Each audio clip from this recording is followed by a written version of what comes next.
people they say that they travel to the southeast. I mean, the government, they have to do their part. Well, Nobel laureate Professor Wole Soyinka paid a courtesy visit to President Bola Ahmed Tinubu, who is vacationing in Lagos for the Christmas holiday, and presented a 7-point agenda on ways to move the country forward. The Nobel laureate, who is an advocate for good governance, told newsmen after the visit that it would be too early for him to criticize the president, saying that he will give him 1 year to find his bearing. Soyinka went further to state that as a routine, he stays away from criticizing governments before they exhaust their first year in office. Let's take a listen. Well, actually, it's an embarrassing visit, because when I visited him the last time, it was to try and persuade him not to run for office. I think I've written about that. I told Atiku and himself that they should please leave the grounds for young people. That was the last time we met, about 5 years ago. And I call him secretly Olori Kunku, a stubborn man. So he ignored my advice completely. So I came to see how he was doing after neglecting my advice. Wanted to see if both he and his wife were weathering Nigeria as well as can be expected, and to wish them a happy Christmas. He's an old friend, as you know very well. And it was as a friend that I told him, don't run, leave this thing alone. But he ignored me. Now that he has decided to run, like Olori Kunku you called him, are you convinced otherwise now? Well, you know, something you may have noticed about me, that most heads of state, when they take office, I always leave them alone for about the first year. I don't know if you've seen that, if you've noticed that.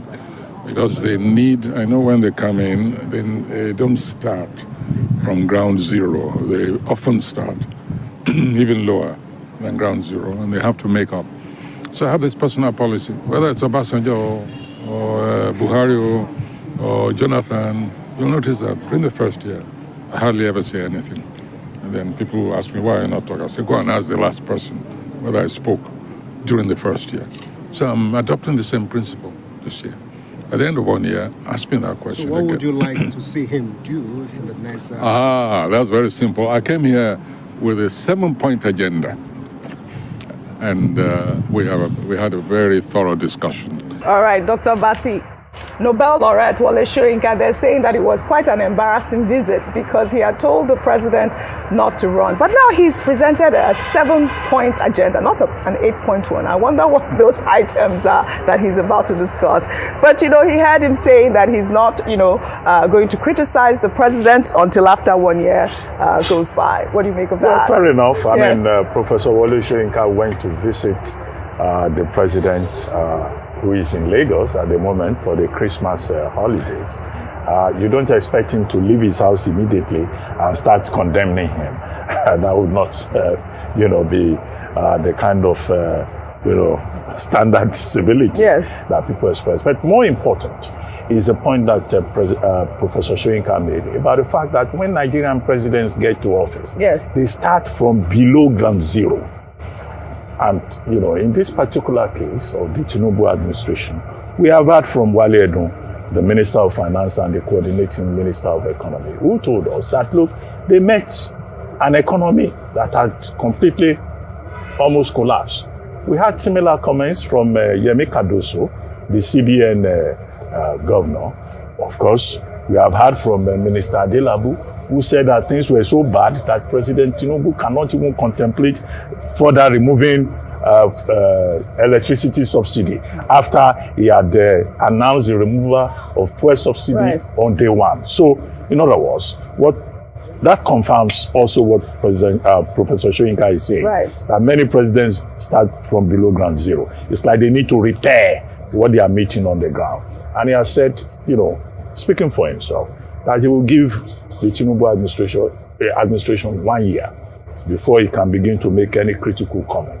And that's why I said that's fair enough. 1 year is enough for a government to settle down. He says he has presented before President Tinubu a 7-point agenda, which in a sense is also irreversible, because he said he had advised him not to run. That he said, look, the younger generation should be allowed to take over. He and Atiku should allow young people. But he ignored his advice. Now that he's there, He's Nigerian president. Well, we all have to work with him. And he says, okay, this is my own 7-point agenda. You have 8-point agenda. Look at the two together and see what you can do. Yeah. 1 year's time, if you have not moved the needle in any significant manner, everyone knows, Professor Soyinka's, reputation as a conscience of the nation, as a man who is never timid in speaking truth to power and saying his mind. And of course, he has all the facilities that you can imagine. Intellectual, you're creative, to be able to put his hands on, the exact point. Right. So we wait and we watch. Right. He will be watching the Tinubu administration as we too are watching here. Yes. We may intervene before 1 year, 1 year time, because every day we are monitoring. I think we've been speaking, Dr. Vati. What you were trying to say earlier was how to make Nigeria great. That's the American slogan. Yes. Trump actually was saying MAGA. So we're all looking forward to making Nigeria great. Well, anyway, let me take this call quickly so that everybody can take final submission of 8 minutes to talk about any other thing that's happening in Nigeria. Madam Florence Omorige, Ephrata Catfish Nigeria. Thank you very much, Madam. Merry Christmas to you, and thank you very much for everything. Talk to us. Hello, everybody. Merry Christmas to you, Mr. Ninja Watch, Mommy Diaspora, all our beautiful ladies. And I'm calling to speak on behalf of those of us I consider old, runaway, and whatever members. Look, this is, let me speak for some of us. We watch you. We do watch.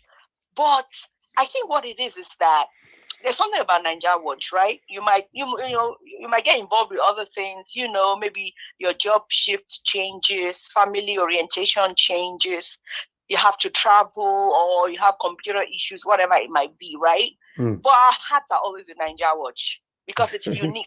There's nowhere else I know that we have this kind of interactive sessions for hours on end. In other words, you go to work and on your way back, the discussion is still going. CM and his gang, and all of them.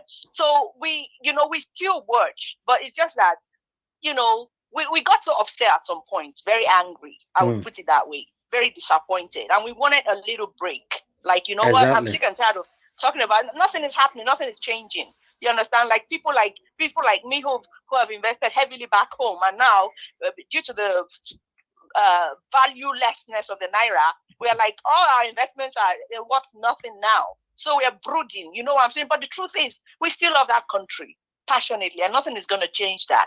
God has put the love of Nigeria in our hearts. So we might get upset, get angry, and that might translate to it looking as if we left the political platforms. No, that's not really it. It's just a break.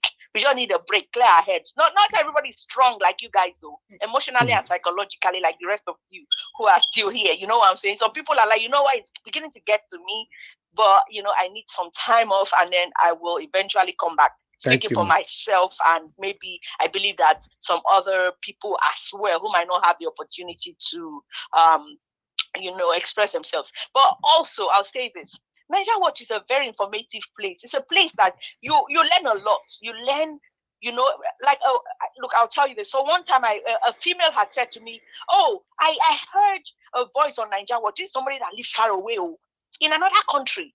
And I don't even go by my name most of the time. So I go by my, company name. So I heard your voice and I said, this has to be you. And she said to me, and I was like, what are you doing there? And I didn't say anything to her. But in my mind, I'm thinking, let me not say it because she might be listening. I'm like, well, what do you mean? What are you doing there? Intelligent women. You should be proud when a woman is able to come to a political platform like this, to be able to speak, to learn, to sit down at the feet of people who are analytical, critical thinkers, people who are very eloquent, like, the rest of our sisters. And even if you are not, even if it's pidgin or Bini, that you can even speak, who cares? Whoever said that being being able to speak English means that you're smart. You might, you know what I'm saying? Your IQ might be very high, but you just didn't have the opportunity to, you know, be grammatically well tutored. So I was looking at her, I'm like, geez, but guess what? She's also listening, you know, because that's how she knew I was here. So I just want to say this to encourage so many others out there who might feel a little bit intimidated by the media space, and, you know, just feel free to call. Nobody's gonna, you understand? Nobody's gonna criticize you for not being able to speak like others are speaking. Nobody's going to criticize you. I mean, you might get criticism if they don't agree with your point of view, and you get attacked, or you feel like you are attacked. You might get that, but that is the consequences you get when it says if the kitchen is too hot, don't come into the kitchen if it's too hot. But anyway, going into 2024, we are all now, what are we now? We're all critics of the government, right? We are now opponents. Opposition. Yeah, we are. Opposition, I'm sorry. We are now in the opposition. So let's get it going. Let's keep pushing. And, you know, and maybe in our lifetime, things will change. Thank you very much. Thank you very much, have madam. a happy new year, everybody. Happy New Year, man. Thank you. God bless you. Thank you so much. All right, guys. Thank you. Now, God bless you, my people. Let's have a final submission. Whatever you're saying right now is the final submission. I'm giving everybody 8 minutes so that we can round up. And George, can I beg to speak first? My battery is very low and I have to go. Of course, yes. Mr. Okay. Alex, please go ahead. Talk do to we us. do we have a specific? Yes. Do we? Or should we speak generally, or should we just capture the year? Do we have? My appreciation is over. You cannot talk about anything. Tell anything you want to talk, even though in your area, Magma. Anything you want to talk. 8 minutes. For me, I am passionate about Edo State. 8 minutes. Use your 8 minutes for anything. Yes, I'm timing myself also here. Thank you, Mr. Najawaj, my fellow panelists. I'm really grateful for the challenge, for the intelligent articulation we all put up here to learn from each other and to educate people around the globe. Everybody, I thank you. Even those who are not here, I thank you. Let me pick out Mr. Edwin. Wherever you are, I greet you and I miss you. I miss your comments here. For me, I am passionate about Edo State. Edo State elections are coming.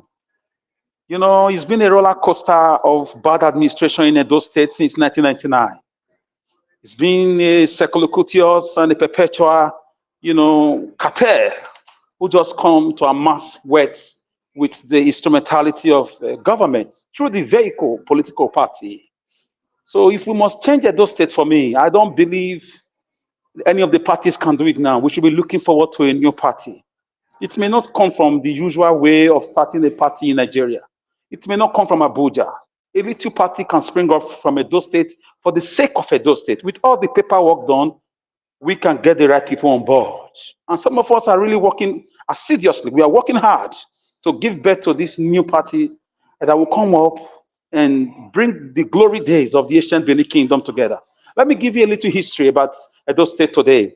When the first Europeans that stepped into the soil called Nigeria today, they came through a certain Gilligillit seaport. They were explorers from Portugal, led by one Mr. Avaro. Guess what? Explorers only stay 1 week, but they stayed about 3 months in the ancient Benin Kingdom because they were impressed with the development. They were impressed with the roads, the lanes, the street lights, the organizational, political, organograph. They were impressed with the defense. They were impressed with the chief in council. They were impressed with the whole thing, the vastness, the conquest. They were impressed with everything that they had to stay 3 months. At the time, they had to establish a trade relationship between the Great Benin Kingdom with the Portuguese kingdom. A prince in Portugal came in an exchange course, like a modern day Greek word for Erasmus, like exchange of students. A prince in Benin also went to the monastery in Portugal to learn the ways of the white men, Christianity. That was how great ancient Benin was, stretching far to present-day Benin Republic and Togo, previously called Dahomey, and having things to do with Brazil and the Kingdom of Saudi Arabia. So why am I giving you this background? Even when the British tried to override ancient Benin Kingdom, they were defeated. The grave of Captain Phillips is still in the Kewan Road. The British were defeated. They had to go back to recruit European forces, the Spaniards, the Italians, the Germans, the French, the Belgium, present-day NATO forces to carry out the infamous invasion 1897. And when Benin was conquered, they They paid a great respect. They didn't touch the king. They deported him to Calabar with his entourage. That is the respect the British don't give to anyone. That's the greatness of the ancient Benin Kingdom. So how come this same kingdom have been producing criminals who cannot even construct a light rail tram around the city? Benin City is a heartbeat of the country. We don't have a light rail. We don't have renewable plants for electricity, even if it's a federal government thing. The federal government can't stop you from mounting solar system across your city. We don't have any palpable way, reasonable developmental strides compared to the monies that come into the coffers of the government. It's still the old dilapidated marketplaces, still the old dirty looking ring road. It's still the old ways of doing things. Flashlights of a few projects here and there, they cut away hundreds of billions of naira. Name it, from the days of democracy in Nigeria, days of Lucky Benedion. After that, Shomole came before Osumbo. Then after Shomole, we have Obaseki just now. So how come we have sellouts? We have people who do not know history. So I am passionate about Edo State as well as Nigeria. I want those who are listening to me. Think about this. We are a great kingdom. We had great leaders. We had great warriors who turned the British to flight, who destroyed the British army. The United Kingdom army were beaten blue and black. This is not a joke. I was in Portugal. I saw it in their National Museum. I was in Brazil. I saw it in their museum. In fact, the government of Brazil, 6 or 9 months ago, last year, under Buhari's government, they sent a letter to the Oba of Benin, thanking the Oba of Benin that his forefathers were the first country. They said, first country, the ancient Benin Kingdom, were the first country to congratulate Brazil on their independence from the Portuguese. That's how great the ancient Benin Kingdom was. This same kingdom, it has become how are the mighty falling, tell it not in Gath, publish it not in the streets of Ascalon, lest the British will rejoice and the Portuguese will lament that we cannot select people like Colonel Samuel Bemudia or Folonsho and Bruce Ali. Why do we keep having a roller coaster of criminals, of people who do not have anything to offer, people who cannot quote books, like Kwame Nkrumah said in 1963 in Addis Ababa, where 33 heads of state of African countries who just get independence were gathered. He said, if the independence of Ghana is all we have, the whole of Africa, in the whole of Africa, then it's useless. If the financial freedom, the economic freedom, they are trying to get for themselves, these individuals who come to Edo State government to amass money, it is useless. It is useless. When one person is rich in a family, the whole family is still poor. But these guys don't know. So we want to try to find a new way of doing things. Labour Party is there, but a lot of issues to be said about that. For me, we need a fresh party with ideology, driven by young and vibrant people, people who are willing to give their lives, people who are willing to confront the status quo with verifiable antecedents, with ideological antecedents, with some of the work of our heroes past, like Obafemi Awolowo, people like Abat Macaulay, Nnamdi Azikiwe, people who confronted the British in different parts of Africa, people like Kwame Nkrumah of Ghana, people like Nelson Mandela. Great minds, great minds. So for me, a just election is coming again. A lot of people, money bags politics. We need a deviation from money bags. We need people who can speak, people who can carry the burden of the poor people. Julius Nyerere of Tanzania said in that same meeting in Ethiopia in 1963, that if your leadership does not reflect in the life of the common man, then it's a fraud. So for me, I just want us to know that we have to do something about it. Yes, we've talked enough, we've lamented enough, we've professed solutions, we have to make it practical. And a group of young people mixed with some experienced people, they are working behind the scenes. Because a lot of smaller parties also won elections in some states in the east and some parts of the north. So nothing bad if fresh ideas, fresh people who have never belonged to any party, but they are passionate, vibrant, educated, exposed. I mean, with the necessary paperwork with a new political party. This is my own logomaki. I'm a logomaki, Mr. Najawash. I leave it here with our logo apache. Thank you, everybody. Thank you. Mr. Alex, please excuse me, Mr. Najawash. Yes. I want to ask him a question now that his minutes is specifically used to speak on Edo State. Sorry for my manner. It's like this ex-moderator thing is coming to my head. There is a video I saw where Clem Agba, I think I pronounced the name well, Clem Agba was talking about Edo State water project that was spoke about for a long time in this platform. He was saying that it's like he was among the people that was working on that project or something like that. He was claiming that they work on that project. It was only one side that was not functioning. Now he is saying that the present government lack maintenance of that thing. That is why that thing No, is not. no. Clement Agba cannot be a governor of Edo State. He's a criminal. So, Mr. Alex, what can you Yes. was there a time that water project ever functioned? Because he's saying that maintenance that is the problem, that they work on it, because I've not been to Edo State for a long time now. Did he ever function? Never. Okay, thank you. If you allow me to respond, Mr. Najawash, please, just a minute or two. Yes, thank you so much. My dear sister, thank you. Anyway, I missed you on the platform for a long time now. Listen, there was no water storm project. It's a scam. It existed on the papers and on the at the time. Each time Obaseki, the governor of Edo State, and Oshomole are quarreling, Obaseki will say, "I'm going to probe Oshomole on that money." Oshomole will reply, "Obaseki was the head of government, head of economic team rather." So for me, Edo State people are very smart. If there was a water storm project, it would have been on the air. Vloggers will vlog it. Naija Watch is there. Other platforms are there. I don't want to mention names. So it's a lie. It's a fraud. That is why I told you we need a deviation from this. I know when a party comes up with the right ideology, with the right message, those are very ready to take back their land. What we need is a set of people who can deliver, selling their image to the whole Edo people. As I round up with this, my dear sister, there was no water storm project. Clem Agba was part of that government too.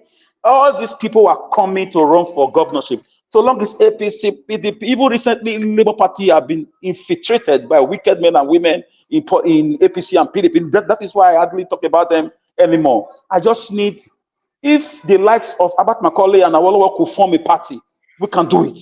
It's the education they had that we have.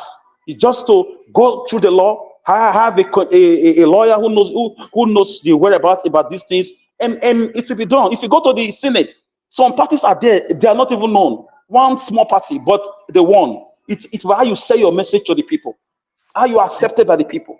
Thank you, Naija Wash. All right. For Clem Agba, for him to come on the, although I've not seen the video, allegedly to come on air to defend the water storm project, the 30 billion water storm project, to defend it means that he can never be the governor of Edo State. He cannot, because we are going to receive the same pains from him. I'll put it like that until I go watch that video myself. Meanwhile, let's move on to the next person. Thank you very much, my wonderful people right there. Give us a mandate. Thank you very much. If you're still there, please give us your final submission. Thank you. Okay, you're not available right now. It's Christmas, I understand. Let's quickly move on to the next person. Let me come to Madam Luke. Madam Luke, if you're still there with us, please give us your final submission, ma'am. Thank you. Thank you very much again, wonderful people. Glad to spend a portion of my Christmas with you. It has always been enlightening, and not much to say. It's the end of the year. I wish you all peace, love, joy, happiness, prosperity for whatever you do, and keep up the spirits. And hopefully 2024 coming up will be better than 2023. In Jesus' name, we pray. And whatever you believe, I don't have much to say. I'm on my way to work now, so I would exit, and I wish you the best of the rest of the year. Thank you. Thank you very much, Madam Luke. I wish you the best ever 2024. Thanks for all you do. Thank you. All right. Let me go to Amashala. Amashala, please, I would like you to give us your final submission, sir. Thank you. My final commission, Mr. Alex has gone. Okay, yeah, from Edo State. I saw something yesterday, and it was another platform. I watched that, and I got so angry. I was forced to analyze it with my wife today. Mr. Alex, you are from Edo State. Imagine a GO of a church comes to your king, the Oba of Benin, and then the Oba of Benin stands up from the chair, the royal chair, and this man of God sits on it, pretending to be praying. I want to ask a question here, Mr. Niger Watch. I want you to answer me. Does it make sense for a GO of a church to come and see a royal king in his palace and the king stands up? No, when you are mentioning Oba Benin, I still don't understand. It happened in Edo State, or you are just talking? I'm not giving an example. I'm using example. All right, no, it's not possible. It's not possible in our state. I don't know. This has happened in Nigeria. Yes, I saw it. I saw it. It happened in Yoruba land. Yoruba land. Yeah, I saw it. Yes, but this is the height of foolishness amongst Nigerians. I saw it, but it can never happen in our land. I'm sorry. It cannot happen. I know. That's why I said I used to do. It will never happen. The Olu of Wori will never stand up for someone to sit on the seat. Never. Because if that's to let you know that these people that they claim GO, I don't want to mention the GO. Let me just save you. Let me help him. It's to let you know that these people are fake. They are real fake. I am a Christian. And Nigerians are hearing me. I am a Christian. I grew up in a Christian family. Do you get me? I have stopped going to church because people like that, their church is everywhere. Their church is everywhere. That is, as in, you don't have any regard for the local tradition. You took it there. You're just telling us that we are nothing. I can climb anywhere because I'm a GO. I'm a GO. Nigerians, Amumu, there are two things. 2023 should go with Amumu in the name of God. Amumu, let it end in 2023. 2024, we should open our eyes and do the right things. The problem of Nigeria, politicians, imam, and pastors, the fake ones, are our problem. Sunday, they were there. Yeah, that was yesterday. Jubilating. Yet, you are jubilating, you do not have what you eat at home. And you say you have a church you are going to. A church is a building. According to the way Nigerians are seeing church. But a church are the people that come there. Nigeria Watch is my own church. I come to my church every day. Even though I don't come and talk on the pulpit, because this is our pulpit. I am in the congregation listening. Where you hear people saying the wrong things and you listen and you open your ear and take in all the rubbish they are saying, Nigeria will not change. The more you know that if your next door neighbor has not eaten and you have enough in your house, because this is Christmas, you are jubilating, playing music in your house. Your next door neighbor is closing his eyes because Nigerians are very funny. Maybe they're like people like me. If I don't have, I can't come out and tell you I don't have. Somebody in his house, his children are hungry on a Christmas day, and you have enough, and you don't give your next door neighbor. Just know you are as good as Bola Tinubu that we don't all like, because politicians are our greatest problem. I'm not in worry today because I know how many politicians are still around them and how they share rice on Christmas Day. They would have shared rice now for you. It was stolen money, the money that was meant to develop your community. Senators would have done it. governors would have done it, commissioners would have done it, councillors, everybody, they will be doing that to you because it's your money they are using to buy rice for you that you eat in 3 months and it's finished. 2023, in the name of God, Nigeria, any opportunity to come out, please come out. If I have to be in Nigeria, I don't see myself surviving this craze in 1 year, because if you can pass through this stress from February till now, it's by the grace of God that God still loves you. But God loves you because he believes you will, but he has done everything for us to have a good leader that has taken up his time and his sacrificed his family to come and want to lead us. We voted for him. They stole his mandate.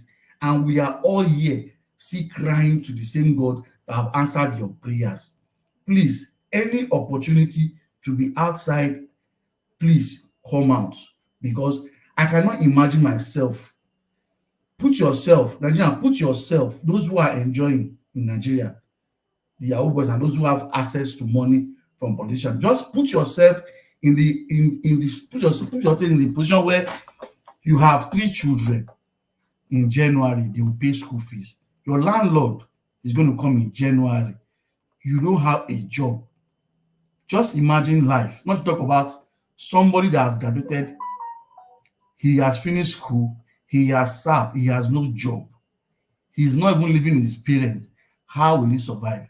This is what's pushing many people into crime, as much as they do not want to do crime. Politicians, put yourself in their shoes. 2024 is there. It is the right time for you to start talking about the real poor, not the real poor that have money in their pockets, because we have 3 different classes in Nigeria. The real poor that don't have food to eat, don't have transport, don't have a job, and does not have hope that tomorrow he will survive. Politicians, please, I'm kneeling down. I might be abroad, but as much as I've left Nigeria, I don't want to leave Nigeria. It took me time to somewhat be courage to leave that country, all because of my family. Please, 2024, please change the mandate of SUV into food, infrastructure, and work for the citizen. Thank you, Nigeria Watch.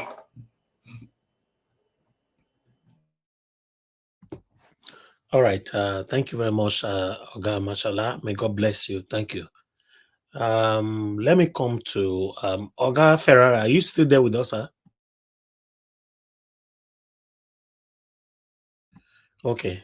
Say this evening, everybody don't eat Christmas food. So let me quickly move on now to Mr. Odua. Mr. Odua, are you still with us? There before Madarita. No, let Madarita speak. Oh. Hey. Okay. Madarita, please give us a final submission. 8 minutes. Thank you very much. So, Odua, thank you very much. Thank you. Okay, I'm just going to speak on a few things. The first one is what my brother, Mr. Alex, was talking about. Like, he was suggesting that, at this moment, because of the infiltration of the evil geniuses, in fact, I will not even call them geniuses, the evil entities that have poisoned the parties like the Labour Party, allegedly. I don't know. I haven't heard that they have been poisoned, but hey, it's possible. And he was saying that we should create a new political party. Mr. Alex, my dear brother, creating a new political party would not change the status quo. What makes a political party? It's human beings, right? The ones that use the Labour Party, or even the few ones, like you said, that are actually in the Senate, they are not speaking. So even if you create ABC party now, do you really think they're going to speak? So therefore, my brother, that is not the solution to the problems that we have in Nigeria. Because first of all, the constitution that guides these political office holders is still standing. And no matter who is there, Mr. Alex, I know you're listening, that person who is upholding that political position would always rely on the evil constitution that binds all of them together. For constitution to change, at least, I don't think it's going to change with all these alleged criminals in the Senate. Leadership Leadership in Aso Rock has to change. Because if the head is rotting, it trickles down. That is what Nigeria has experienced. It trickles down to the body. The head is absolutely rotting, gutted. So therefore, don't expect a Senate president or the Speaker of the House, Federal House of Rep, or even down to the Speaker of a state assembly to even be sane or to even speak for the people. Listen, they're all there for themselves, from top to bottom, to the least of the totem pole. They're all there for themselves. What Nigeria needs is a radical change. And because we're on social media, we don't want to say whatever I want to say, but I think everybody knows the solution. Everybody knows the solution, and you're not going to hear from my mom because I think we all Nigerians, we all know the solution right here. We all know the solution. It's not even about politics. It's not, listen, voting, if anytime we vote, I've said it before, we make the constitution alive every time. Right now, the constitution is idle. It's idle right now. In the next 4 years, or when they do a by-election, I think in February, it's going to come alive again. Who makes it alive? We, the people. So the only way to change it is we, the people, not the politicians, we, the people. And I think we all know the solution, but we just don't want to talk about it because we're on air, or maybe some of us out of fear. But we all know the solution, and it is not by voting that's the solution to, to make Nigeria at least where there's some level of some sanity in the scheme of things. Now, I think Mr. Mashallah that spoke about, the king's throne, was, there was a GO that was sitting on the throne of a king. I saw that, and I laughed. And Mr. Elvis, you rightly said it. You said, that is coming from, Yoruba land.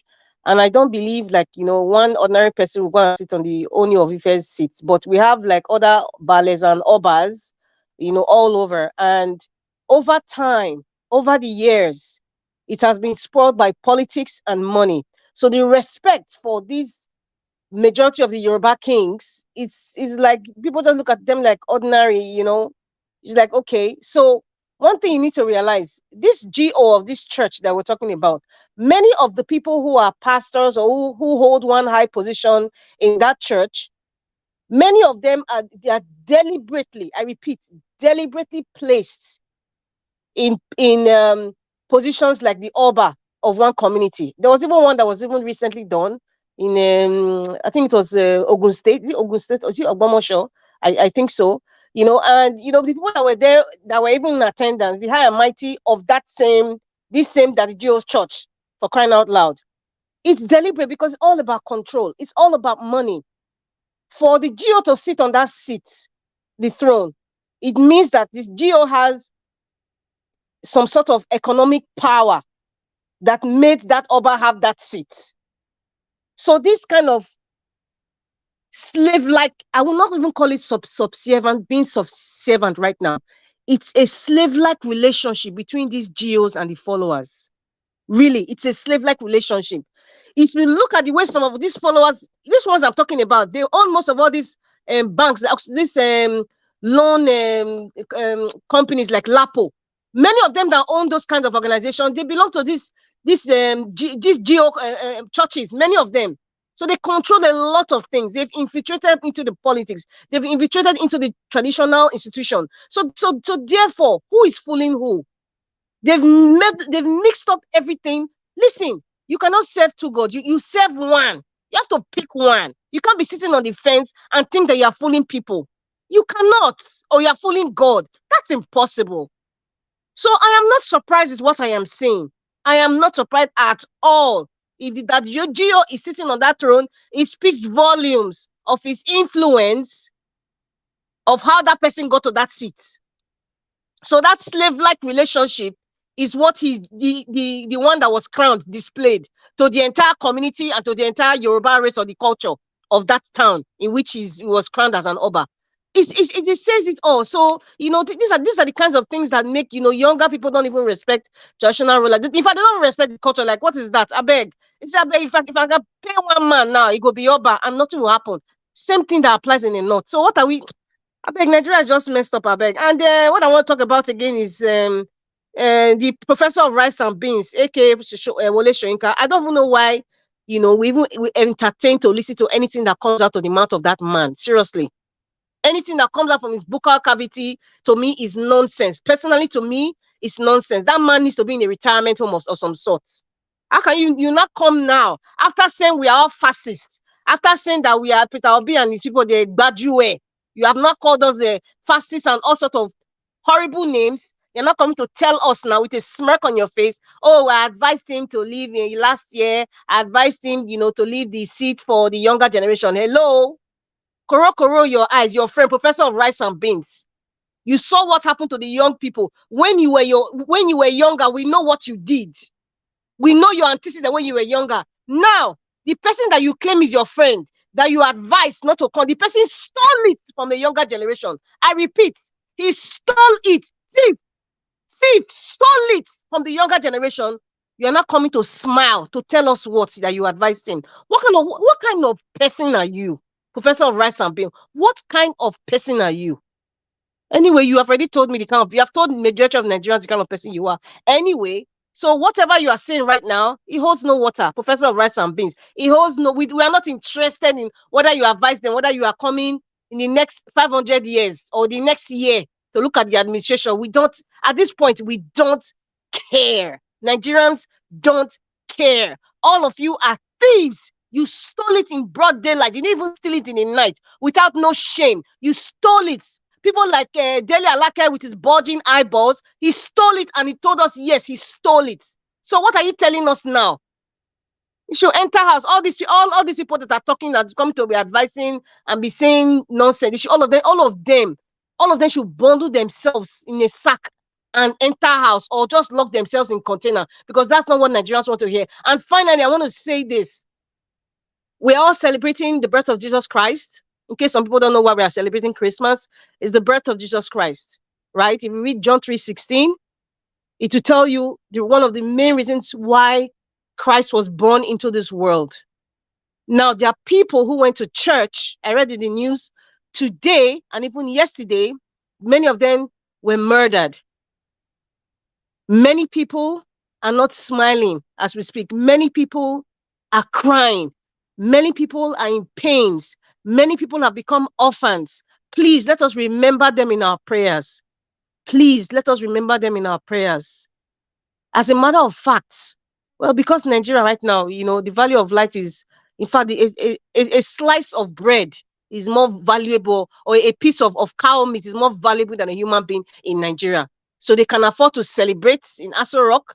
They say they can have all their parties and pressing blow and drinking 3310 because they don't care. It's not their relative. They are passed on in Jos. Madam Busy Brain, I know you're from Jos. If you're there, I miss you. And, I just hope that, you probably have more information on what happened in Jos. I just pray that the souls of all those people who passed rest in peace. But also, I also pray that the souls of those people, go against those people who are causing pain and mayhem to the communities, and the wicked leaders who are directly or indirectly supporting it, all the supporters clubs that are supporting evil entities that are taking over Nigeria. May they not have peace this Christmas going forward. May they not have peace. Engineer Ken and so many other people that were here before, Dr. CM, welcome, Merry Christmas. I really, really miss them, their input. Edo State election is coming now. Please, we need so much input. Mr. Omori, I know you're probably listening. We need everybody's honest input. I know time is coming, and Mr. Najawat, finally, I want to especially thank Mrs. Elvis Edigin. God bless you, madam. God bless you for giving Mr. Elvis to us temporarily. All these years, all this time, God bless you, madam. God bless you, madam. And God bless your children for giving us these gifts of Mr. Elvis' time and energy. It's a gift. Thank you very much, children. Thank you very much, Madam Mrs. Najawat. God bless you, ma. You guys are blessed. Your home is blessed. And God bless you, Mr. Elvis. Thank you very much, Mother Rita. May God bless you too as well. I'm proud to call you my sister because you've been there. You've been consistent. You have a wonderful heart. Thank you so much. May God bless you. I appreciate every one of you, my wonderful people. Please help us to press on that like button. Let me come to Madam Irene's Finance to give us a final submission. Then I'll come to Mr. Ferrara. Yeah, thank you so much, Mr. Elvis. I will just say, since we are not speaking on a particular topic, and I'm not going to say much, but just a kind of, don't know if I should call it advice or encouragement, because I want to speak specifically about we as a people in Nigeria. All this problem we're talking about, I think with the look of things and the way our society is going right now, it have escalated beyond just government. I want to speak on the people and the mindset and the monetization of the country. Our country is extremely monetized that nobody sees anything else. Sometimes before there was value, and what's the word? Integrity, and people have image to protect. You have personality to protect. You have a name to protect. But right now, it seems that these things have flown out of the window.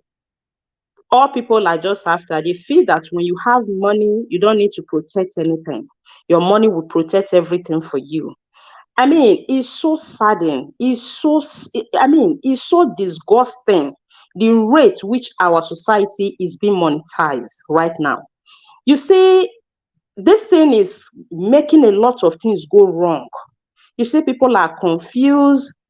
Some people are scared to go into marital life because they don't know who to trust. Everybody is about money, money. Some parents are scared to take gifts from their children. They don't know who to trust because it's all about getting money in one way or the other. You don't know who is who. The whole society is messed up. People cannot speak the truth anymore because of money. Maybe one person or the other buying them in the other side, closing their mouth with money in the other side. I mean, it's total madness. Nigeria is in a state that sometimes I sit down to ask myself, we are fighting for a better society. And sometimes I get angry. I even say, you people deserve the leaders you got, because of people's mindset. When you hold them a conversation, you discuss with people in Nigeria, honestly speaking, you will lament. You will be heartbroken. I don't know how this is going to happen, even if we end up getting it right with the government. What about the people? I think this topic is not being, we don't talk about it enough. We are focusing, hitting on government. What about we? This same society produce these people that get into government on every 4 years that we do our election. Now, some people that are not having the opportunity yet are warming up. You hear some people saying, let me go and take from the national cake.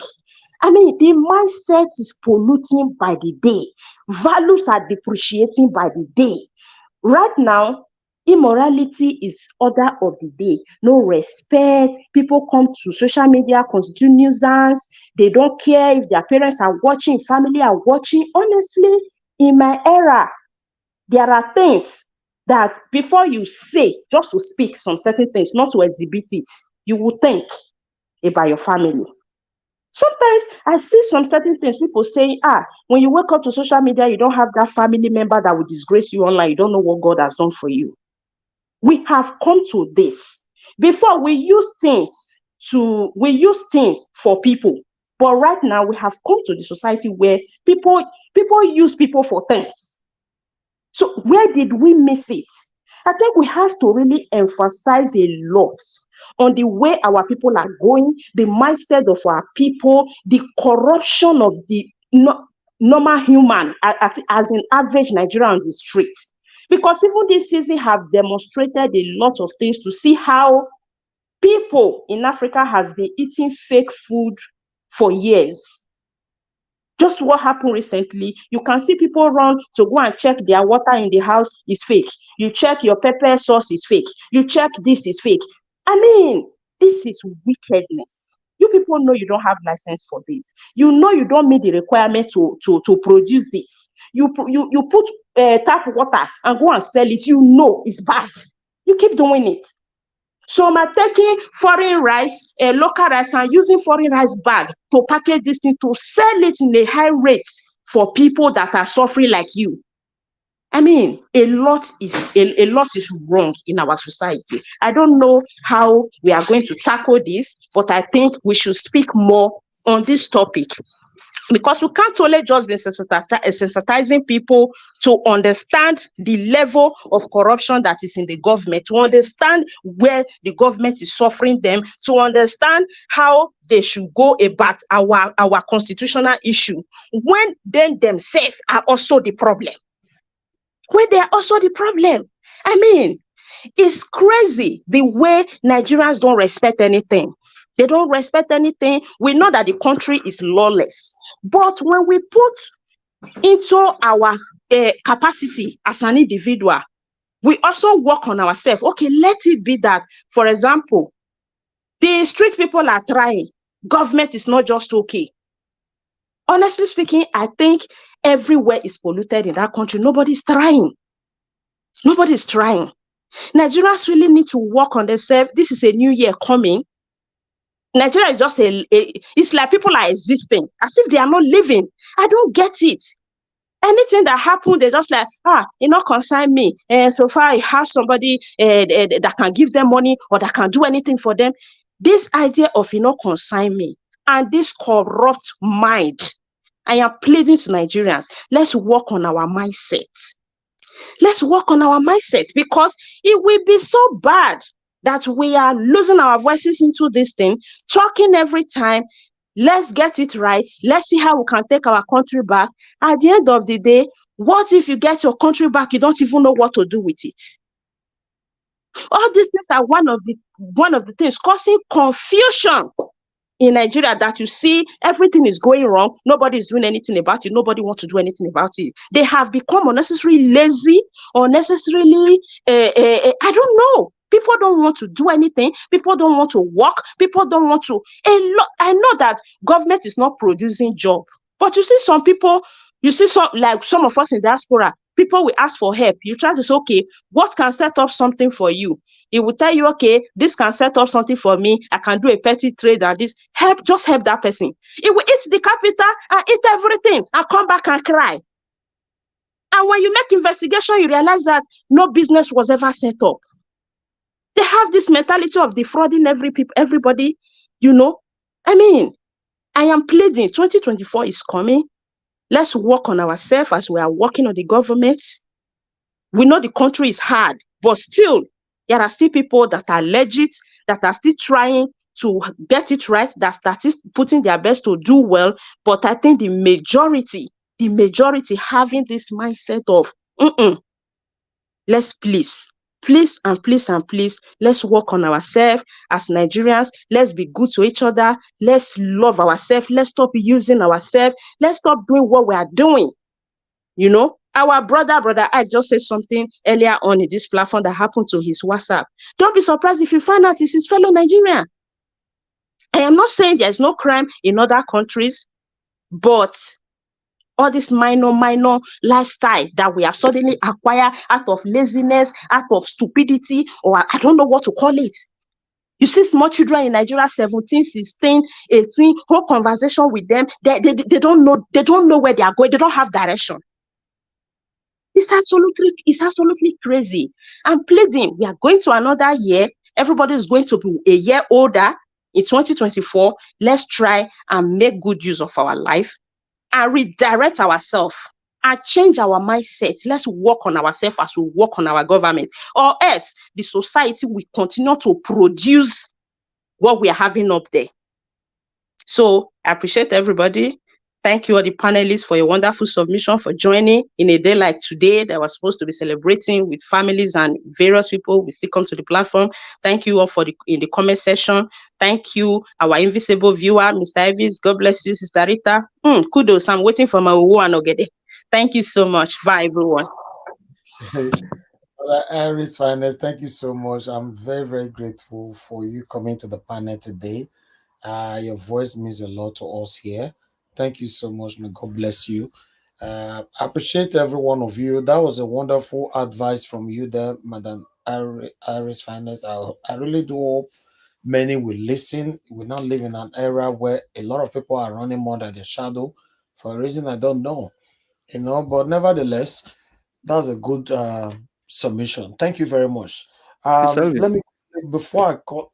Hold on, sir. Let me quickly appreciate Esther Onaise. Thank you very much for this wonderful support. You say Merry Christmas, Mr. Elvis, as you step into the new year. May all your dreams and aspirations be fulfilled. Amen. I say a big amen to that. And you too. Thank you very much, Madam Esther Onaise. I appreciate you. May your pocket never run dry. Okay, go ahead, my brother. Thank you very much. Yeah, sorry, I'm not sure if Mr. Ferreira can give me like. I can hear you. I'm here. Can you hear me? Yes. Okay, good. Okay, no, okay. You wanted to quickly say something. Yeah, but I mean, let him go. Yes. I'll see you guys later. Let him go. Okay. Because Let I me have come. some visitors, Christmas visitors, and I want to quickly say Okay, something go ahead, to Mr. Ferreira. Give us your final submission, sir. my final submission. So, thank you very much. Merry Christmas, everybody. Good submission by everybody, Miss Irene, Meta Rita, everybody. We all know the problem, and there's no point repeating it over and over. I just want to add to say that for most societies, there's always having a 5% ruling class and a middle class, and then the lower class. And for society to change, it is when the middle class have said they've had enough. But in the Nigerian situation, it is hard to say we have a middle class. I don't even analyze us as having one. I say we just have we have 10% elites, and we have 90% of people who are just pure ignorance. They don't know what they don't know. You can't blame them for it, and you can't accept them to come out on the street and march and all that, because they just don't know what they don't know. They get all their instruction from these 10% educated or elites, political elites. They are the same people who are their pastors. They are the same people who are their doctors. They are the same people who are their journalists. They are the same people who are supposed to direct their civil service and push their country forward. But 9 out of those 10 have been corrupted. They have been hijacked. Their mind has been polluted. Their definition and direction of what progress and success is in the opposite direction. Then we have the other 1%, which are those of us who know, but majority of us, the wahala is just too much. We just don't want to partake no more. We are tired of it. We have moved abroad. We are doing our business quietly. We don't want to get destroyed. We know, but that's the other 1%. But this 9%, those are the devils, the satanic ones that control every aspect of the society, from your religious aspect to your political aspect to your social aspect. This 9% who have been miseducated, who have the wrong orientation about what it means to have a country, what it means to be a citizen. In their mind, they think as long as they are big men and they have money, like Madam Irene said, that is it. That is life. They've not looked at their counterparts in other countries of the world and see what progress really means. Going to the moon, building spaceship, building massive machinery, using roads, building cars, making production. They see China, they see the United States, they see England, they see Germany, they see Russia. They don't know this. They just think, make I just get money, jare, do some owambe, marry as many wives. Life be that. Even their so-called pastors, waiting, they consider as progress. Make I buy jets, make I buy private jet, fly up and down. Look at Dino going to Dubai, playing with his toys. So these are polluted mind, and these are the people who are running our country, who have hijacked our country. This is not just a Tinubu case, it's everybody's case. These are people who should be in jail in a normal society. in a normal society, these are people who should be locked up, the key thrown away. In China, immediate execution. But Nigeria is not there, so we have to deal with where we are. When they talk about people like Soyinka, anybody of their age and their generation, they are wasted generation. They are useless people. Those ones, education have been wasted on them irrespective of their PhD and their Nobel laureate. Those are people who have failed that nation, all of them, to all the 66 boys, Obasanjo, Babangida, Abacha, the likes of them. Because they have failed, that's why a drug dealer was able to climb to the highest rank in the country. Because they have failed, that's why a well-known criminal was able to go through the system. If they had succeeded as they should have, it wouldn't be where we are. So what is left for us? This is a battle now for those in their 50s. Everybody, but it will concern, because those of us above our 50s, we're close. We're in the final lane. Hopefully, we pray we see this change before God calls us to the other side. But before we go, we have a role to play. We have to partake in discussion. We have to partake in education. We have to partake in enlightening our people. And while we are doing that, some people will come among us, the satanic ones, try to distract us, try to divert us. They will come with all sorts of their sick, twisted theories that their paymasters is paying them. Come and shout Machiavelli this, Machiavelli that. I want with jati. That's what I call them. I'm always on their tail, even when they go to other medium or this medium to come and spread lies and pretend to be among us. I think those are the most dangerous ones we have.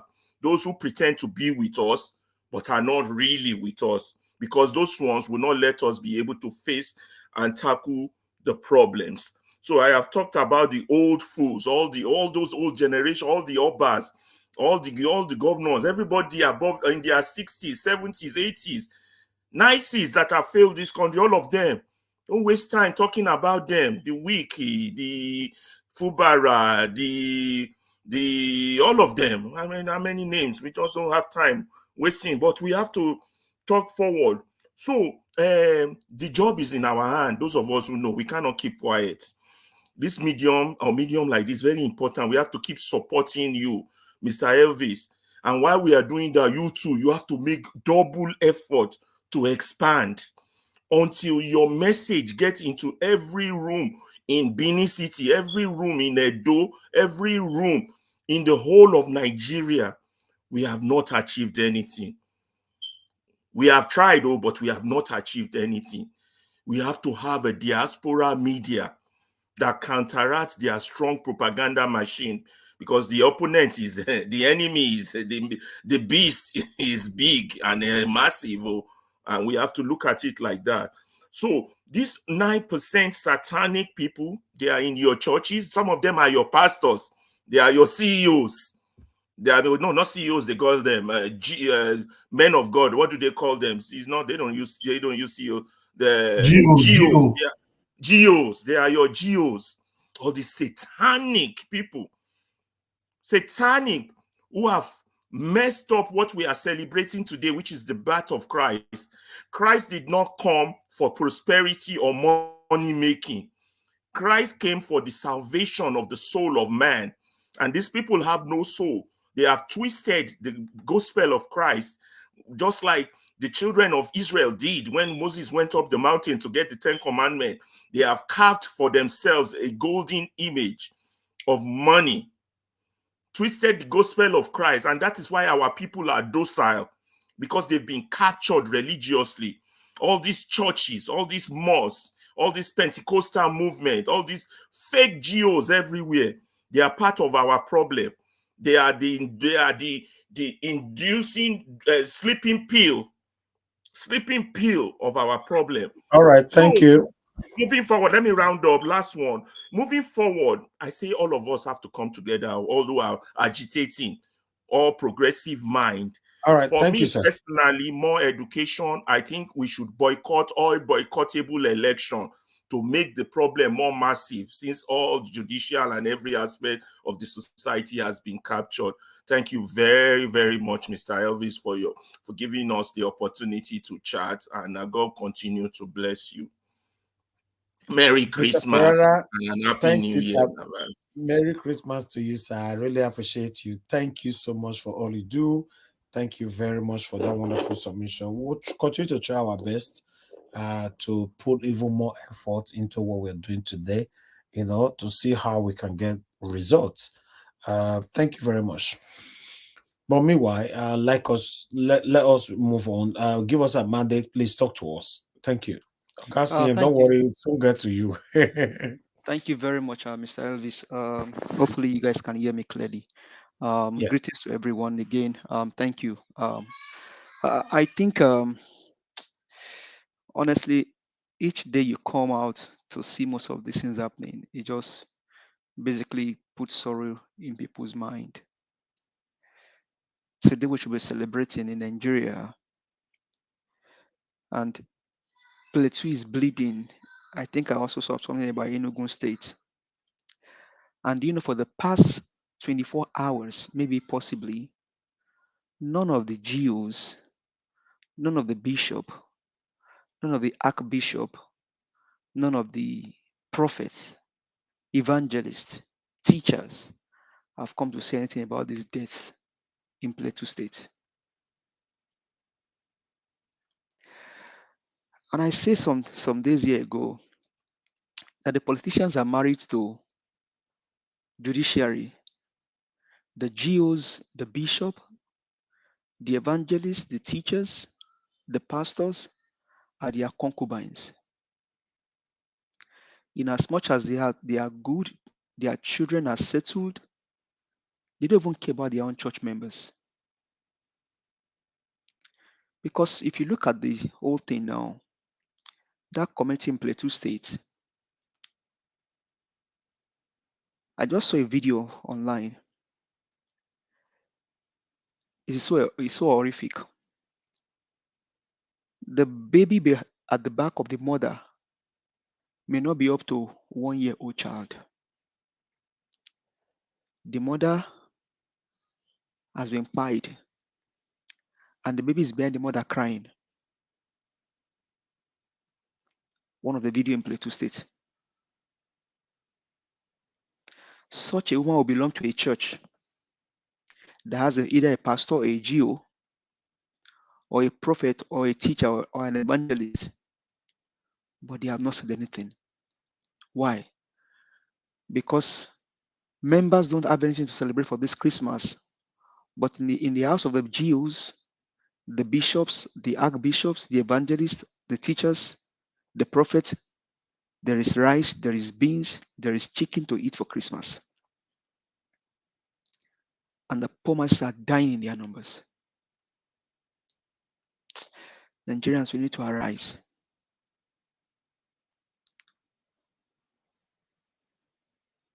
From Madam Rita to Mr. Jonathan to Mr. Ferreira, all submission well captured. Like my learned doctor will always say, I don't think I have much to add, other than to say that these people are just evil. In as much as their own children have clothes on their back, they can either drive on Land Rover or Range Rover. Maybe the road to their own house are tarred. They can fly on either their private jets or first class. They don't care about other people. All they care about is bring your offering and bring your tithes and your donations. For the past 24 hours, not one pastor have come out to say anything about it. Over 127 people were killed in Plateau State on the eve of Christmas. No one pastor has said anything about it.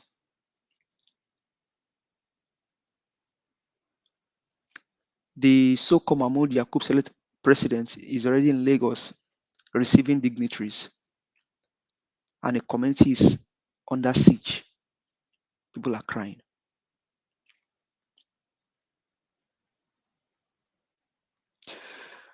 Nigerians, I don't know how many more we can take, and how many more we want to go. Is it until they wipe out our whole community before we come out?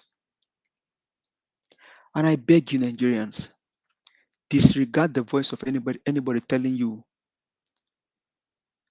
not to protest.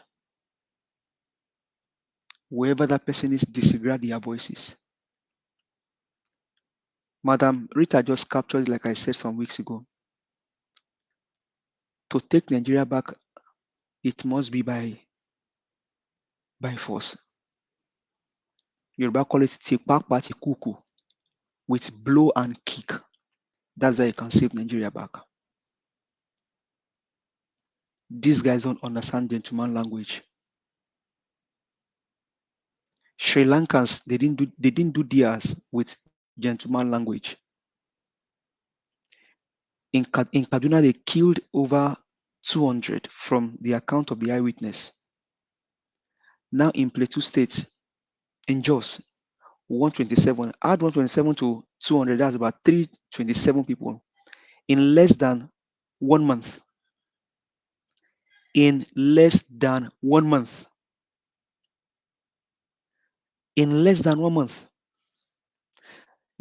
That is, the life of human being is worth nothing again to either the pastors or the GOs or the bishop or the prophets and even to the politicians. So Nigerians, we are the one to take back.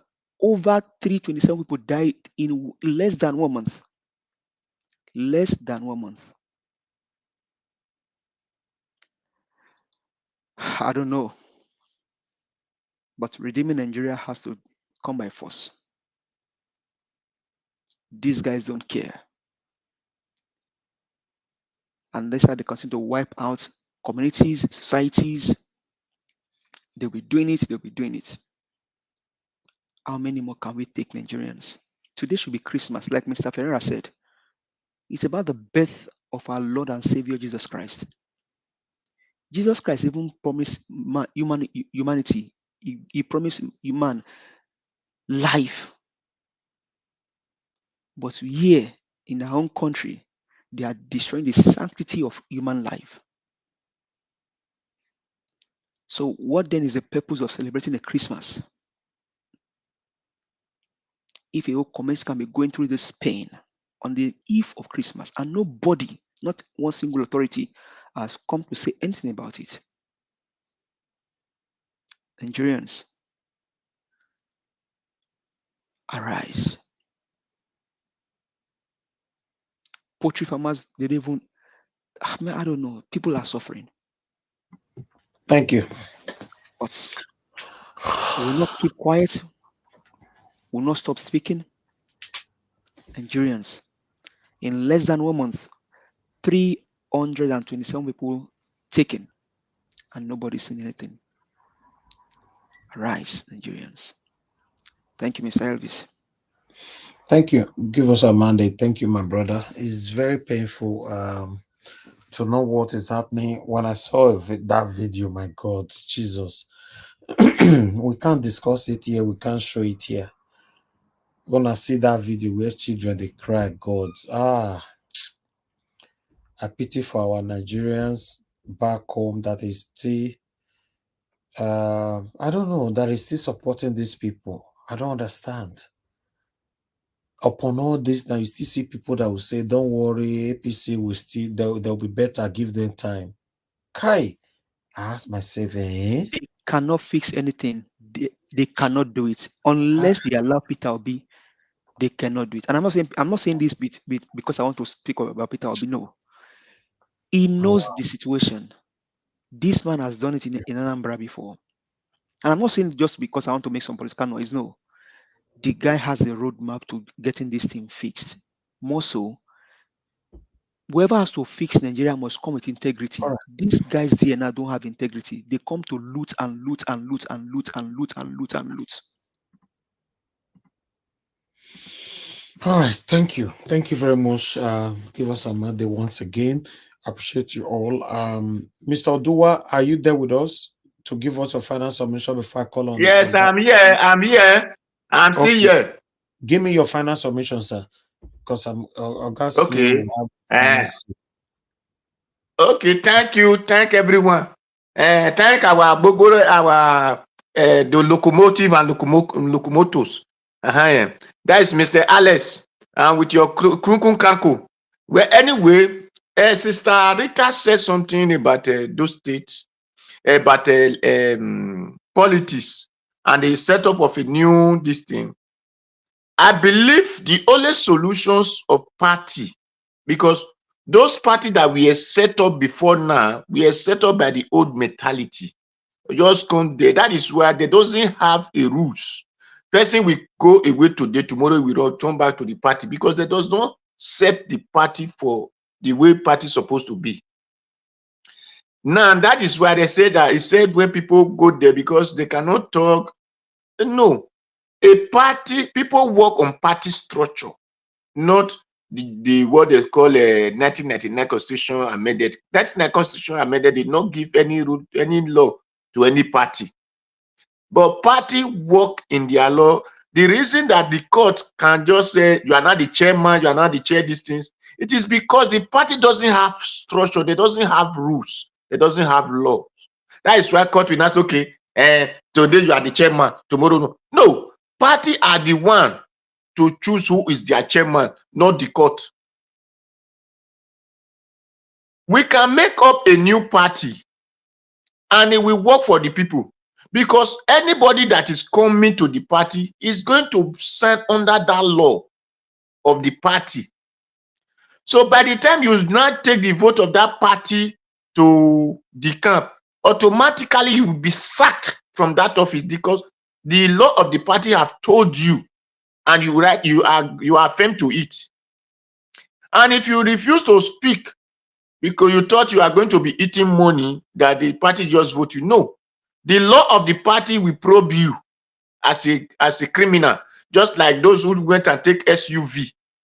If the law, the party they went, that is a Labour Party, if they have such law, those people will have not collect that SUV 160 million.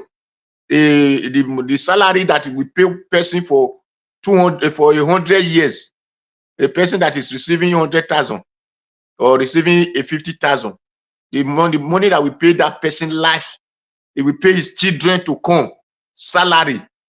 Then one person will use it to buy a vehicle in the name of the road is no good.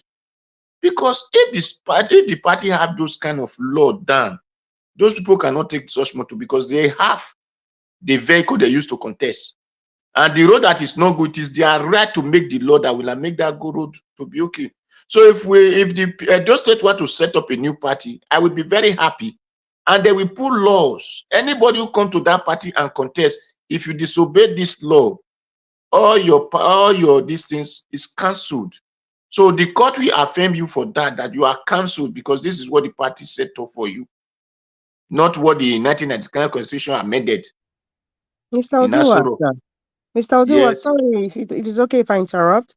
What you're saying, you're talking about political party. Do you realize that the constitution overrides your political party? Once somebody has been sworn in, listen, sir, even if you belong to any political party and people elect you, you are elected, and then you are sworn in. You are sworn in. You are sworn in, and it's binded by a constitution that protects you. So even if what's will come to worse is that the political party that you emerge from will say, you know what, you no longer belong to this party. You have been asked away from the party, and then possibly another time would come. He might go to another party. So no matter what the political party put as rules, as long as it's not part of the constitution of Nigeria, that is just an in-house rule. It has nothing to do with the generality of the it has no listen. What I'm trying to say is that your suggestion would not hold no water. Do you know why? The constitution overrides it as long as the person has been sworn in by the constitution. That's what I'm trying to make you understand. Let me ask, where is it written in that constitution that this is the rule that the party will set up? Is it written in that constitution? It is not written in the constitution. What That's you are good. saying That is the is the reason, party. Madam, listen. You said the constitution supersede that party rule. Is the constitution supersede the court law? Excuse me, sir. I think you are convoluting the issues here. I just No, it explained is to very you. simple. The court is working on the law you brought before them. So that constitution 1999 make a rule that we work for the country, not working from party to another party, or working from a Yeah. party taking money from your pocket to your pocket. Excuse me, sir. You are talking about two different things that you just diverted. I did not remember what divert. It you is did, you who sir. think that they cannot talk. And I tell you that the reason that they will talk, because your party will take them to courts. And taking them to court to do what? When they have already been sworn in by the constitution. Madam, did the constitution of Nigeria say anybody above law? Or any position above the law? But listen, sir, your political party cannot remove you. Okay, just like say, for example, the political party cannot remove the governor that's already been sworn in. Your political party. That is that a private. I want to ask. I want to ask to make you understand. Mama, I want to ask a question. Did the Nigeria Constitution said a governor cannot be taken to court? Excuse me, sir. I think you are kind of. No, it's a simple question. Did you say that the governor, because you are not a governor, you are not above the law? Is it written in the But in the Nigerian Constitution, excuse me, sir, let me speak so you can understand. Why do you think that anybody in a political position cannot be probed? Because it's in the Constitution that you cannot probe a sitting governor or a sitting senator. It's when they leave the position, then you can take them to court. They can go to court. They can be prosecuted if found guilty. But what you are saying is you are mixing the stuff. What you said initially, sir, which I want to correct, you said the political party should make a law of some sort within their own political party, within their ESCO, that if any member falls short of what is binding that political party, maybe they can remove them or some sort. But I'm trying to tell you now that they can, once that person has been voted for under any political party and that person has been sworn in, is the constitution that they abide by, that they swore to uphold the constitution. Once they're already in that position, the political party cannot remove them. That's what I'm trying to make you understand. The worst they can do is ask them away from the party, like what they did to the man with the red cap. I don't want to mention his name. From now, Mama, that's what I'm trying to tell you. Understand, Mama. When a political party. Oh, okay. You see, my 8 minutes I've never come. Since it is like that, let me leave that side first. Let me talk about. This is the reason I hear the second plate. That is plate two. The massacre. That is second plate in Nigeria. Well, this is the reason I now reject Christianity and Muslimism, because these two so-called religions are from the same father, which of different mother. The children of Abraham, they believe it is only them that see God and know God, and they are the one fighting themselves, especially when it comes to the black mentality.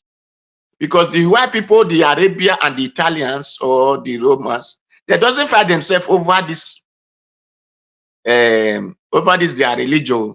But when it comes to Africa, they start killing themselves, fighting themselves, thinking they know God is on. And that is why today I no longer believe on these two brothers authority looking for who to control one another. I don't believe it, and nobody say it to me, and I don't want to hear. I don't believe tradition, this religion anymore. Well, let me still make another emphasis of those who are comparing the traditional ruler and some Yoruba pastors or Jew whatsoever went and sit in their altar. Anyway, and they are comparing the Olu of Wari. The Olu of Wari title is a Benin title. The Edo title is a Benin title. The the Ondo Ore, the Ore title is a Benin title. So like those title, the GO cannot just go and sit down on it. Or like the Oyo.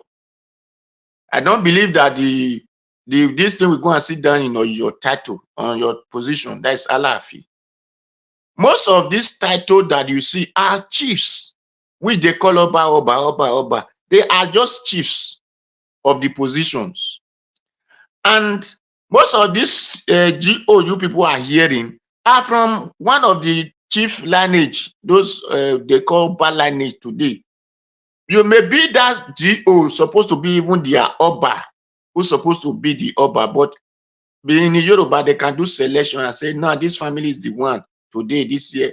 It's maybe that GO, you people did not know if it is supposed to even be his position because he have carried white man religion that he did not know how he exists from, where he come from. Then people now begin to see him that why did he go and sit in their father's throne?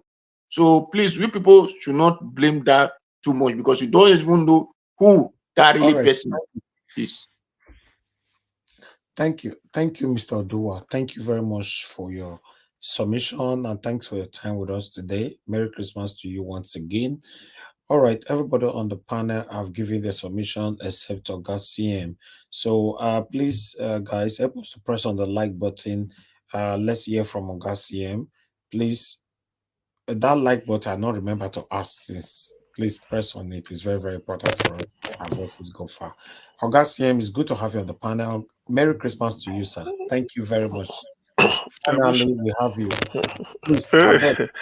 Talk to us. I'll give you 20 minutes altogether for what I don't think I reach. It's just that I had to show good evening everybody anyway. Please, all protocols. I said no matter what it takes, I must try and show face to that, at least to those that take it, those that devote their time. We have one for the Christmas here. Yeah, those that devote their time to listening to us, leaving what they are doing just because to come and hear what we have to say. At least they deserve some measure of courtesy from us today. Merry Christmas to them. We know, particularly those in Nigeria, we know it's been a very feisty year, very difficult indeed. All hopes that we are dashed as from February. Since then, it's not been easy, but insofar as we've made it up to today, we have every right and every can I say every reason to be thankful to God for keeping us alive. After all, some of us couldn't make it today. Some that we saw in the beginning of the year, they couldn't make it till today. So that alone is something to thank God for, despite all the odds. So why saying that? Something I don't know. I've been listening to P2B say things this period and the way people are looking at him. I don't know. Sometimes people may say something can never happen, but anything is possible. And I won't give up because I think Give Us Amanda said anybody that can change Nigeria must come with integrity. That's why it made me laugh at the background. It's true. The what Nigeria is now calls for P2B, and that everybody knows.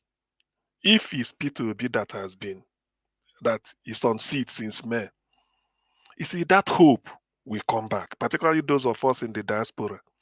Because this is, I mean, okay, let me leave him apart. Look at the government we are having today. It's like somebody is looking for a job and you tell the person will tell you that I'm not usually good at interviews. I know the job, but I'm not good at interviews, I'm nervous. And you decide to tell the person, okay, forget about interview. This is the appointment letter.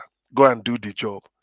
It has shown Nigerians should now know that this government has nothing. They have no plan.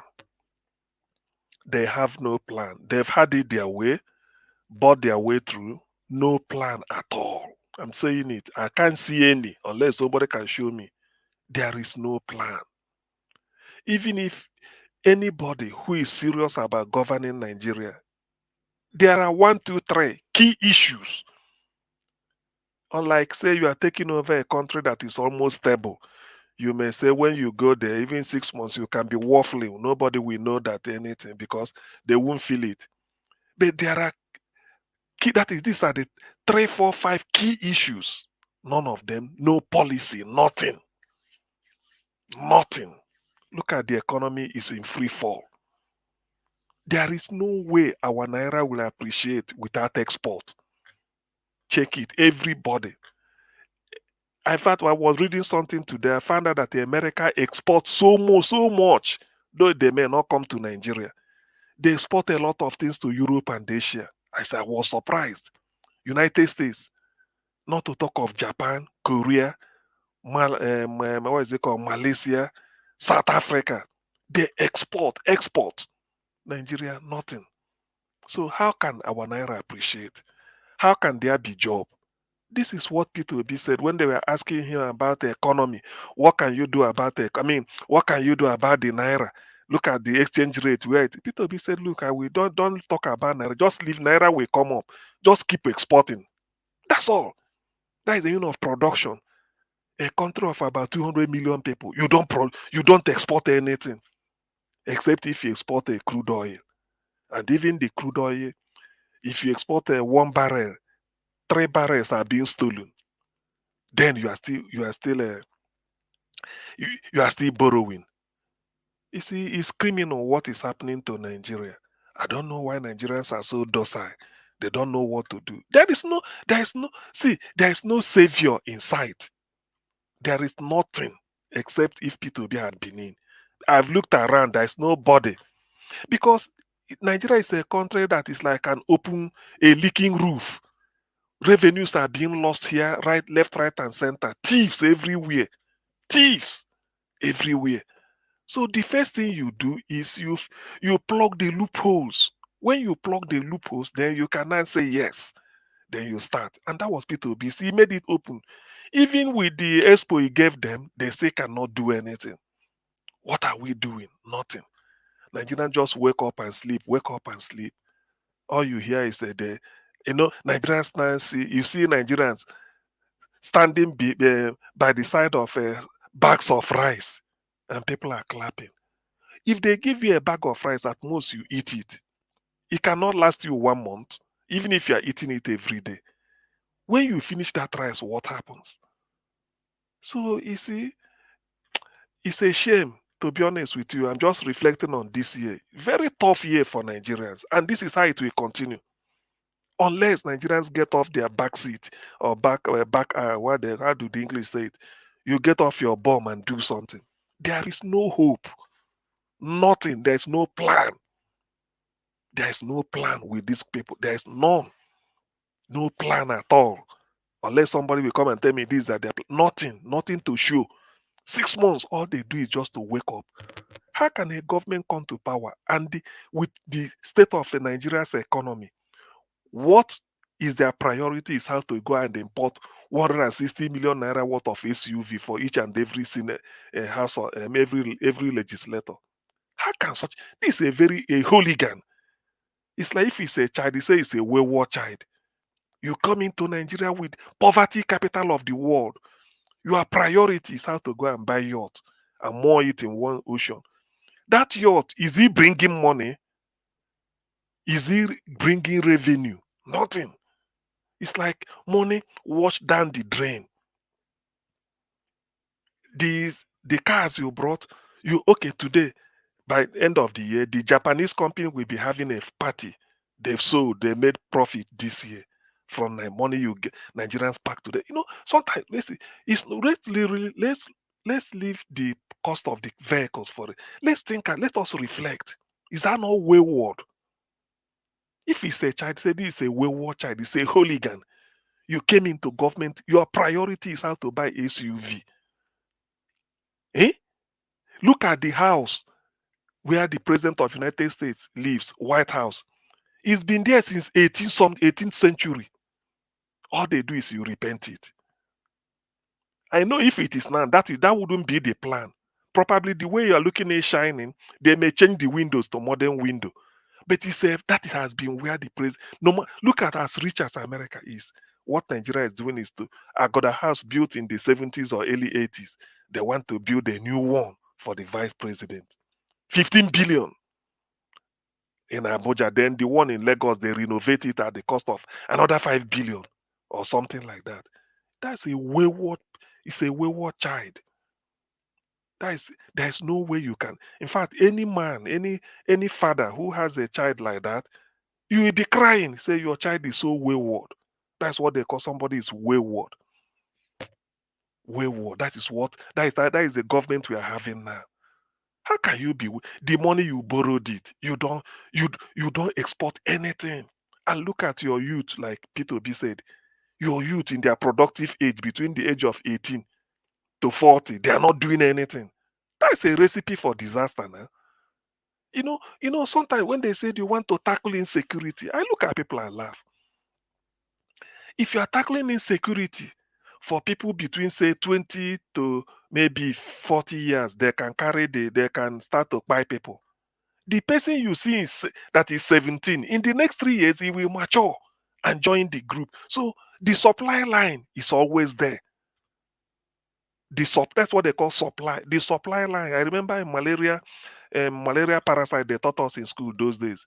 The thing metamorphosis from maybe the male and female gametocyte, from there to schizon, from schizon to trophozoite, to trophozoite to merozoite.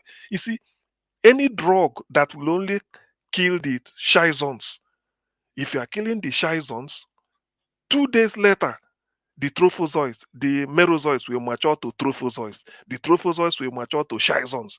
So that supply line is there, unless you kill it from maybe the merozoites. So you see, these are the type of things that a wayward government doesn't know what to do. This is not how to do it. Peter Obi knows how to. He said it. He made it clean, open. Talking of corruption, he said, if I'm not stealing, those around me are not stealing. My sons, my children are not stealing. My friends, I prevent them from stealing. You cut it down by 70% because he has to approve what you are going to steal. How can you be spending 15 billion to build a brand new house for one person? Just when you have more than 180 million people below poverty line, forget about this figure they are banding. Because if you want to know those that are well or that can feed in Nigeria, you count the politicians, both at the state and federal. So at most 1 million, they are not up to 1 million. And let's just say 200,000, if at all they're up to, or let's say 100,000. Those in the House of Reps, if you use a House of Reps, say average of 40 members, if at all, just say average of 30, multiply it by 36. That may give you 900 and something. So less than 1,000. Then you check a House of Senate, is that not? Then House of Reps, at most 109 plus 3 something. Let's say 1,500. Then you put 36 governors. Who again do you put? You put a chairman 774. If you add it, it's not up to 10,000 now. Or just for the sake of argument, let's just say 50,000. Then you bring some high class university professors that are taking bribe or doing this managing. You put them, then people in banks. In the end, they are not up to 1 million. Or at most, let's give or take 1 million Nigerians that can wake up and buy Gary any amount. Even if you put petrol 1,500 naira a liter or 5,000, they can wake up and buy it. The likes of maybe how many people are in the class of Tony Elumelu, Enos in them, Dangote. No, there are not many now. Maybe 100, if at all, or 50. So in Nigeria, there are no more than 1 million people. So what happens to that 190? Let me put it that way. Give or take, so many, about 5 million will be planning to go out. You remove them. So you have, by my statistics, about, let's say conservatively, 180 million people that don't know where the next meal will come from. And then a government will see all these things and be looking for how to make, okay, first lady. It's a shame. This is a very bad year for Nigeria. I don't see any help in sight. I wish because I believe that anything is still possible. I believe in God, and I want people to also believe. Let Nigerians should get up and sack this government. We ordered for something, they gave us a counterfeit. There is no hope. Nothing is going tomorrow. By next January, you start hearing dollar is so and so, petrol is now 700 official. Some places you may get more than that. Now, what of the 50% transport fare that was announced as if you are talking from somebody in a nightclub? You came out of a pub after drinking, you start to promise heaven and earth. How many people has benefited from the 50% off in transport fare? How many? Is it what a wise government should do? What you should do is that you make the petrol available by keep putting a if they have taken it upon themselves, there is no way you can target refinery that one cannot be working within 6 months. One. Then within the next 8, 7, 10 months, another one will be on top stream. That is how you help the people. Then you are okay. What if the person, those that doesn't want to travel, what happens? They won't benefit. Then those that want to travel, when you go, we pay 50. Okay, if you pay 50% to take them and back, and so what? You see, this government has got no sense. Sometimes it pains me that a country like Nigeria, giving the abundance of human resources, complex all over the world, that are champions, they look at the type of thing we are hearing. I don't believe in government handout. Achieve macroeconomic stability. That's what we help every country. You don't just go and say, hey, the Christmas, okay, you are giving it during Christmas. What of during a time of a Muslim celebration? Maybe you do the same. After that, then what happens? It's a shame, really, to be honest with you. I'm really disappointed, but I just want to come on and urge Nigerians. What do? We cannot just be hoping against hope. We just have to do something. Use the time-tested formula. Nigerians should not be relaxing. Nothing is coming. Even if those that voted for those that rigged the APC in, rather than sulking in your own house, come out and say, look, you regret it and you lead the charge. There's nothing happening. Nobody's getting it easy. Whether you didn't vote for P2B or you voted for P2B or you believe in him or you don't believe in him, now what is happening? Nothing. Nigeria is gone. Is gone. The only way is for people, because the government has failed. Therefore, power should shift to the people. The people should have to wake up and say, look, we can't have it this way. By the way, Nigeria belongs to each and every one of us in equal measure. Nobody is more Nigerian than the other. Nobody is more Nigerian than the other. Whether you're a truck pusher or you are or you're a lame or you are blind, as long as you're a Nigerian, you are the same thing. Nobody is more Nigerian. It belongs to each and every in equal measure. I mean, when you build 15 billion house for a vice president, what of the poor? What of other people? So they won't get anything.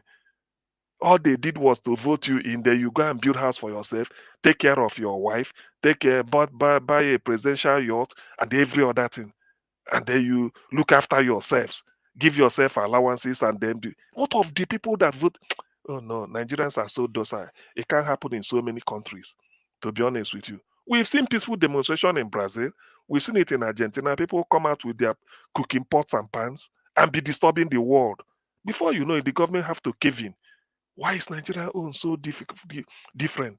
Are you telling me that the area people that rigged this are those that rigged this administration in, they are buying petrol better than those that refuse to cooperate with them? It's not. There is no formula to solve Nigerian case than for people to get up and say, look, we can't take this nonsense anymore. It's unbecoming. There is nobody will do it for you. Nobody. Even if you like put a cockroach tomorrow, the world will come and shake hand with the cockroach, say, well, that represents you. It doesn't represent them, and they leave. The world cannot do it for us because they don't go intervening in other countries. You have to change the system. For how long can the suffering continue? God bless Nigeria with petrochemical, yet we are paying the highest price for it. If we don't have this petrol crude oil, then we might say, well, we are importing it. But it's like fresh air that was given free of charge, yet we import it and they look at the price we are selling it. And if care is not taken, the place you stood while making argument under it is crude oil. and you are making argument. Look at mirrors everywhere. So please, this Christmas period, Nigerians should reflect. There is nothing again you are going to see. 48 months, 7 over 48. Look at where you are. 7 months out of 48 months. So you are left with 41 now. What do you think will change? Of course, nothing will change. It's getting worse. They don't have the Englishman will say they have no clue. They don't know what to, they're just like people groping in the dark. There's no light, they're just groping. Where is the way out? Where is the door? They don't know what to do. If they know what, let them do it. Let's see. Than promising people go and take a 50%. Why not? Okay, why not give them 100%? 50%. Go and travel to where you want to travel. What sort of country is that?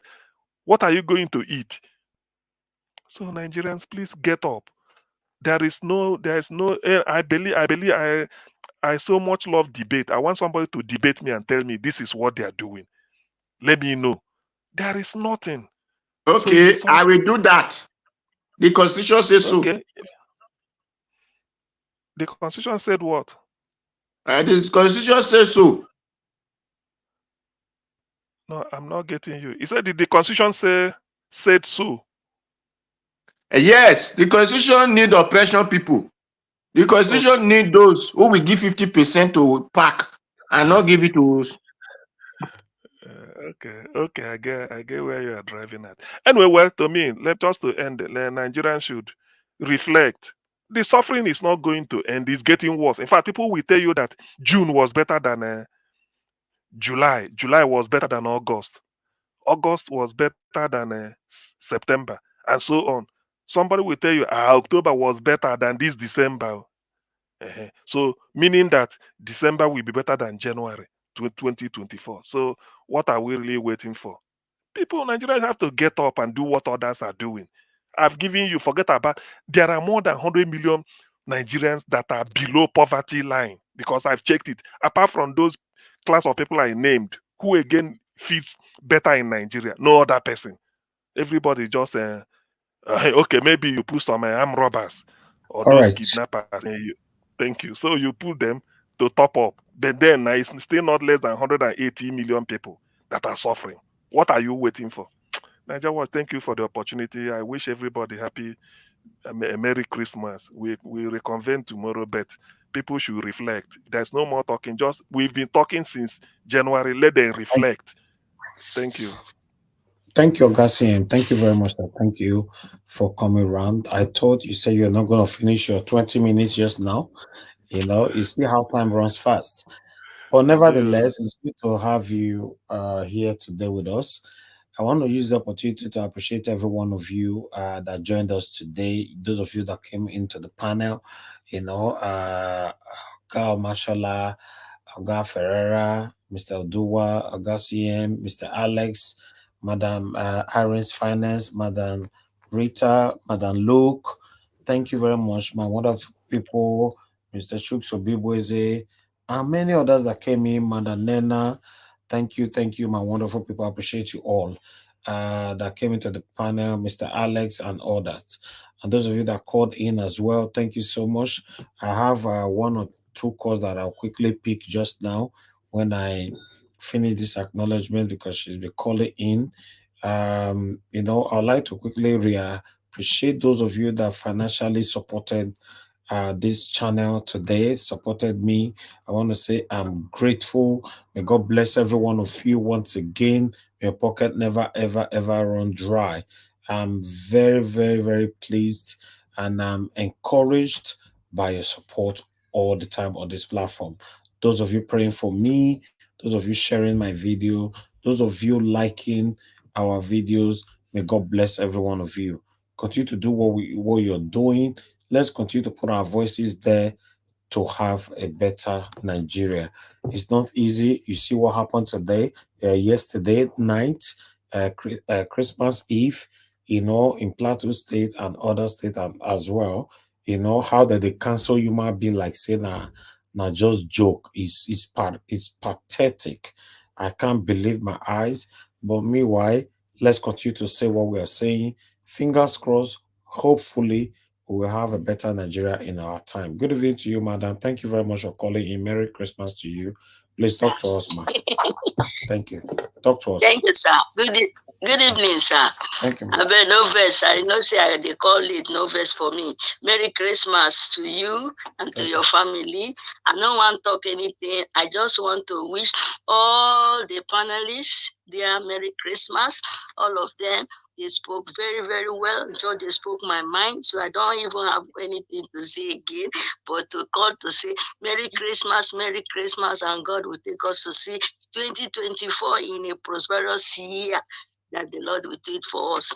One thing I will say, I beg. I had this dream 3 weeks ago, and I've been afraid.